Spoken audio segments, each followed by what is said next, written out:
So my YouTube summary is on chapter 12. And chapter 12 is the 1950s, cool jazz and hard bop. So first of all, the musicians of the 1950s, they challenged themselves to write music where the composer's hand was always apparent. They looked to the classical period for inspiration. So I'm going to start off with Miles Davis. Miles Davis was a second generation bop musician. He turned cool jazz. Gilles Evans, his pad known as a meeting place for musicians, jam, conversation, and drink or a nap. So not until 1954 with the album Birth of the Cool were they acknowledged as innovative achievements in the genesis for the cool jazz school. So hard bop. It was the rivalry of bop with the harder edge. Adopted in 1950s by critics to describe East Coast school of jazz that placed itself in direct opposition to the aspects of cool. And it was led by Miles Davis. It restores jazz earthy directnesses, reflect the intensity and hustling tempo of city life, preferred a heavy, dark, and passionate sound. The tenor sax became more important than the alto sax. The soul jazz subset of hard bop. The figurehead was Art Blakey. So by the 1960s, unofficial rivalry between the cool and hot, but it all ended up deciding in favor of hot. The cool jazzers maintained their popularity by beginning playing in a harder style. The whole direction of it all of jazz had developed an aggressive attitude, and it was later the avant grande. So I'm gonna start with Clifford Brown. Clifford Brown's career lasted barely 4 years, and I'm gonna tell you why. He had a death, and his death was caused by a car accident at the age of 25. So Clifford Brown had it all. He had a gorgeous tone, technique, time, and he was very creative. His rivalry was Charlie Parker, but he had none of Parker's bad habits.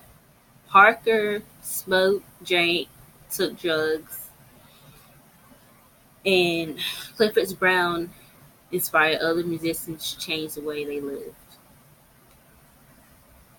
So Sonny Rollins. Sonny Rollins' career lasted a very long time. He's still alive until this day. He performed for 60 years. He enjoyed every bit of it. He was a saxophonist. He projected individuality and power.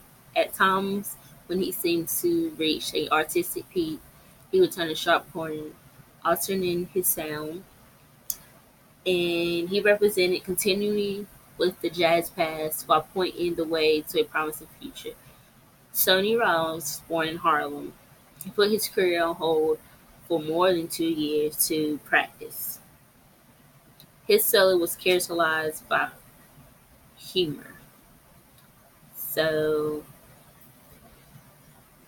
the 1950s had a lot of different things going on. Had a lot of, you it was a lot of popular songs in the time as well. And the heat and the cool and changing the time. So lightness was a significant aspect of cool jazz. Lester Young's influence on a generation of saxophonists produced two approaches that tended to break down along racial lines. Um, Now I'm gonna switch to hard bop.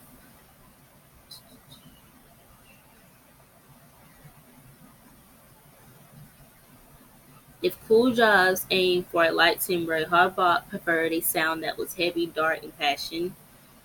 As I mentioned that before, the soul musicians were attempting to reconnect modern jazz to popular music.